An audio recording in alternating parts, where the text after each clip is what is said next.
Eu convidei hoje para participar do programa a psicóloga, a doutora Ana Maria Logato Zito, porque nós temos um assunto aqui importante e ela vai compor a nossa mesa para discutir esse assunto. Eu recebi uma mensagem do Paulo Facchetti e ele diz: eu estou pedindo socorro, pois meu filho vem sofrendo bullying por ele ser uma criança obesa.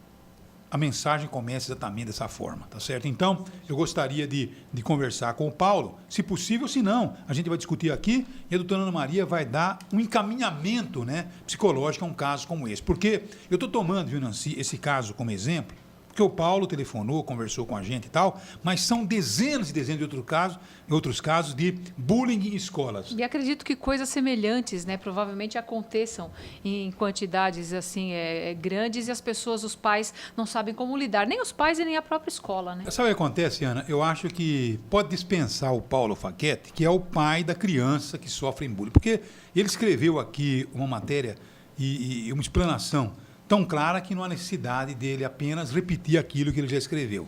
Porque a própria professora, a diretora da escola, né, que é das Salinas Fortes, lá no Vale do Sol, gostaria de falar sobre o assunto, o que, na verdade, aconteceu. Porque, doutora Ana Maria, eu convidei a senhora a participar do programa para a gente discutir aqui com a mesa, né, qual que é o procedimento, vamos dizer, de uma especialista no assunto a respeito de um caso como esse. Ele diz exatamente o seguinte: bom dia, Madalena e sua equipe, todos aí da Rádio Morada do Sol, da TV Cultura Paulista. Eu estou pedindo socorro, pois meu filho vem sofrendo bullying por ele ser uma criança obesa. Eu já fui várias vezes na escola onde ele estuda, as Salinas Fortes, lá no Vale do Sol. Sempre a diretora, ela não está, e quando está, está em reunião. Procurei saber de algumas mães que frequentam escolas, principalmente da classe do meu filho, e elas disseram: olha, seu Paulo, realmente seu filho sofre bullying, e um bullying muito forte. E o Paulo diz: Madalena, meu filho acabou se tornando uma criança triste e já não está querendo mais ir à escola. Já tentei várias vezes falar na Secretaria de Educação e não tive retorno, porque simplesmente eles empurram o caso com a barriga, achando que o meu caso não tem importância nenhuma. Antes de conversar com a diretora da escola, para saber se ela dá ou não assistência ao rapaz, doutora Ana Maria, eu pergunto à senhora: como esse pai deve tratar o seu filho numa questão como essa? Essa situação de bullying, né, ela deve ser, a criança ela deve ser ajudada, ela deve ser acudida o quanto antes, tá? Quanto mais repetir essas situações, que são essas agressões físicas, verbais, morais, com intenção, né? Não é apenas uma briguinha entre colegas, existe uma intenção de colocar aí o que a gente chama do alvo, né, que seria a criança que está sofrendo bullying, numa situação constrangedora. Quanto mais isso se repetir, mais difícil, mais complicado vai ficando a situação dessa criança. E realmente, assim, o que a criança acaba desenvolvendo são esses sintomas aí que foram relatados pelo pai, né? A criança já começa a ficar triste, a criança não quer mais ir na escola, tem crianças que desenvolvem fobias, enfim. A família deve, o mais rápido possível, tomar as providências em defesa dessa criança que está sofrendo o bullying, tá? Então, deve entrar em contato com a escola e, juntos, família e escola, tomarem as providências, né? Junto com a família do agressor, porque numa situação de bullying a gente tem aí 3 personagens, tá? Que é o agressor, que coordena essa situação do bullying, o alvo, que geralmente é uma criança mais vulnerável, né? É uma criança mais sensível, mais tímida, com dificuldade, às vezes, de se defender, ou que tem alguma característica física que coloca ele numa situação mais difícil. E um terceiro personagem, que é a plateia. Não existe bullying sem plateia. Então, por exemplo, os amiguinhos, ou eles ficam todos ali em volta também, sob a coordenação do agressor, que é o mais forte ali, ou eles ficam junto fazendo, né, as agressões, ou não ficam participando, mas presenciam e ninguém toma providência em relação a isso. Então, isso é o suficiente para que a situação se fortaleça e vá se repetindo. Bom, eu pego essa criança, esse menininho, e levo no seu consultório. Qual que é o primeiro contato que você faz com ele? Qual que é a primeira conversa que você tem com ele? Eu vou tentar, né, ver com ele o que está acontecendo, porque às vezes a criança nem fala, viu, Madalena? Às vezes a criança está tão... A criança não consegue lidar com isso, porque é muito forte. Entre adultos, existe o bullying entre adultos, em locais de trabalho, em universidades. Já é difícil. Para a criança, a tendência é ela não querer nem falar muito sobre isso. Ela vai mostrar isso de outras formas, né? Através de um desenho, através de uma brincadeira, ou às vezes ela até fala alguma coisa. Mas a minha primeira providência seria entrar em contato, né? Com a família eu já tenho contato, porque quando se atende criança eu atendo primeiro a família, mas é entrar em contato com a escola. E para ela, essa criança não quer mais a escola, qual que seria o argumento para ela continuar indo à escola? Tem argumento ou não tem? Não existe. Para ela continuar indo? É porque a criança não quer mais a escola, em função do bullying que ela vem sofrendo. Então, aí é que está. Precisa tomar providência, né? Ela precisa saber que ela vai ser defendida, que isso vai parar, para que ela possa retomar a escola, porque senão realmente ela não quer ir na escola mesmo. É complicado para a criança. Então, eu até conto aqui para os nossos ouvintes, né? Porque eu, quando criança, eu sofri bullying. Minha mãe, uma mulher muito simples, dona de casa, que quando jovem era muito simples demais, de uma família muito humilde e tal, não teve preparo escolar nenhum, a não ser a escola primária, que, aliás, hoje talvez valha mais que algumas das universidades por aí, a escola primária naquele tempo. E eu era cabeçudo e zoiudo. Tá certo? Então, o primeiro dia que eu cheguei na escola, a molecada já pegou no meu pé. Cabeçudo, zoiudo e tal. Cheguei em casa chorando e minha mãe, naquela simplicidade, disse: meu filho, você tem que dizer o seguinte, olha, você é cabeçudo porque você é mais inteligente que eles. Você é zoiudo porque você enxerga mais que eles. Então, dá risada junto, não fique triste não, porque isso é bom. E foi exatamente o que eu fiz. E olha, um mês depois eu já estava integrado à turma e, aliás, fazendo bullying contra outros. Né? Mas então, aí, Madalena, você tocou num ponto muito importante. Quando, por exemplo, a plateia, não existe plateia. Essa que é a plateia? Não, a plateia são os coleguinhas. Então, se todo mundo, você é isso mesmo, tal, olhudo, cabeçudo, blá, blá, blá. Mas o alvo, que no caso aí seria você, nesse exemplo que você deu, se é uma criança que consegue fazer isso que você está dizendo, né, dizer, o meu olho é grande mesmo porque eu enxergo mais que todo mundo, a minha cabeça é grande porque eu sou mais inteligente, acabou o bullying. Porque o agressor não consegue. Derrubou a plateia. Derrubou. Mas então eu acho que esse é o tratamento. Mas nem todo mundo consegue. Mas ocorre, Madalena, que quando um agressor, que é uma criança ou um adolescente problemático, vai escolher uma vítima, um alvo, ele escolhe alguém que seja vulnerável, que seja fraquinho, que seja tímido, tal. Ele não vai em cima. Né? Ele não vai em cima de uma criança que ele percebe que tem resiliência, que a gente chama, que é essa capacidade de, diante de uma situação difícil de lidar, a pessoa vai dar a volta por cima e dar a resposta. Ele acaba com o agressor. Né? Então, tem crianças e crianças. E, geralmente, a criança que sofre bullying, ela já tem outras questões que não capacitam, não a capacitam de lidar com isso. Porque se ele consegue responder, dar risada junto, acaba o bullying. Então, acaba o bullying. Se não tiver plateia, se o alvo for uma criança resiliente, que a gente chama, né, de uma personalidade forte, de uma criança capaz, né, de lidar com isso, de ter uma certa liderança, também não tem bullying. Acontece que o agressor, que é alguém problemático, muito mais do que a vítima, né, o alvo, ele geralmente escolhe alguém que ele consiga dominar. Bom, doutora Ana, deixa eu apenas conversar. A Heloísa está comigo já? A Heloísa? Está comigo, na linha. Né? A Heloísa é diretora da escola. Heloísa, o senhor Paulo disse que vocês aí na escola não estariam tomando, né, as providências que deveriam ser tomadas. Heloísa, você tem todo o direito de contestar ou dizer que não foi possível, né, tomar as atitudes. Nós estamos conversando aqui com a psicóloga para saber qual que é exatamente a condução, porque esse caso é apenas um, mas são dezenas de casos que acontecem diariamente aqui em escolas em Araraquara que nós temos registrado. Heloísa, qual que é a sua visão? O que você diria ao pai desse garoto? Desde a semana passada, quando surgiu esse assunto aí no seu programa, eu já entrei em contato com com o seu pessoal aí, pedindo para que eu pudesse me manifestar também. É claro que existem os dois lados da história e eu gostaria de colocar agora essa parte enquanto escola, enquanto educadora, e mostrar para vocês o que é que a escola tem feito e qual é a situação que a gente está enfrentando lá. Esse pai nos procurou, eu já conversei com ele. Eu acho muito estranho ele dizer que foi várias vezes à escola e não me encontrou. Eu assumi a escola agora em fevereiro. Tenho feito de tudo que a gente tem encontrado para resolver alguns problemas que já se encontravam dentro da escola. É claro que o bullying é uma situação complicada, mas eu gostaria de mostrar assim, qual é a real situação deste aluno. É um aluno que realmente ele é obeso e enfrenta algumas dificuldades dele própria para enfrentar esse problema, né? Então, o que tem acontecido? Ele é uma criança que ele é o primeiro a colocar apelido nos colegas.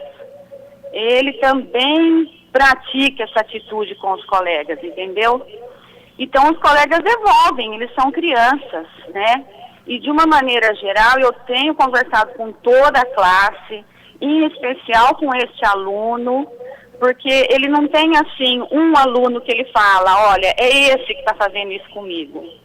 Então, ele diz que é a classe toda, é os coleguinhas, mas as coisas acontecem num sentido, assim, de troca. Assim como ele faz isso com os colegas fazem isso com ele. Quer dizer, né, por Heloísa? isso que não é uma coisa que a gente consegue resolver de ontem para hoje. Quer dizer, ele usa também, entendeu? né? Ele talvez tenta se defender, né? Fazendo o mesmo que os outros fazem. Seria isso, doutora Ana Maria? Típico, então fica né? uma bola de neve, Madalena. Ele faz com os outros fazem com ele. Ele faz com os outros devolvem. Por isso que a gente não tem conseguido resolver de uma maneira fácil. Agora, Heloísa, vocês, a direção da escola recebe um apoio de psicóloga, tá, ou não? Ou vocês tentam Não, encaminhar? o que a gente pode fazer é estar encaminhando os alunos para atendimento psicológico. Uma reunião com os pais, com todos os pais dessa classe, será que não seria possível, né? Para que todo mundo fosse alertado do problema e cada um corrigisse o seu filho dentro de casa? Porque eu acho que tão importante quanto trabalhar com quem é agredido, né? Trabalhar com o ambiente daquele que agride, né? Já tentou uma reunião com os pais, Heloísa? Já fizemos reunião com os pais, agora para a semana que vem temos outra reunião marcada. Eu já atendi esse pai em especial várias vezes, não só eu como a professora. Já conversei várias vezes com esse aluno individualmente. Já tenho passado nas salas de aula todos os dias, conversado com as crianças, não é só nessa turma. Tenho passado em todas as salas, conversado com todos os alunos. A gente está tentando colocar disciplina nessa escola. A gente está tentando colocar alguns critérios para que os alunos possam entrar como regra, como disciplina, né? Como limite. A gente tem aplicado o regulamento nas questões mais complicadas e mais difíceis. Então, Madalena, nós estamos fazendo a nossa parte, sim. Tá certo. Inclusive, quando o assunto surgiu no seu programa, eu liguei para vários pais, porque eu estou falando para você que não é só esse caso que existe, existem outros. Então, eu liguei para vários pais e acabei descobrindo quem é este pai, aí conversei com ele, inclusive por telefone ele me pediu desculpas. Eu até falei para ele que eu gostaria que ele pedisse desculpa em público também, porque ele disse que não me encontra na escola. E isso não é verdade, Madalena. Eu gostaria até que você abrisse para outros pais, para que eles pudessem testemunhar a favor do quanto tempo eu tenho ficado na escola. Tá certo. E agora, Nem almoçar em casa eu não vou. Eu moro longe, eu acabo ficando no meu horário de almoço direto na escola. Eu tenho atendido pais às 7h30 da noite. Casos assim de extrema necessidade, eu tenho ficado até mais tarde para atender esses pais no horário em que eles podem. Então, eu acho assim muito complicado ele falar que eu não estou na escola, eu estou em reunião. Tá certo. Reuniões existem sim, a gente tem que participar.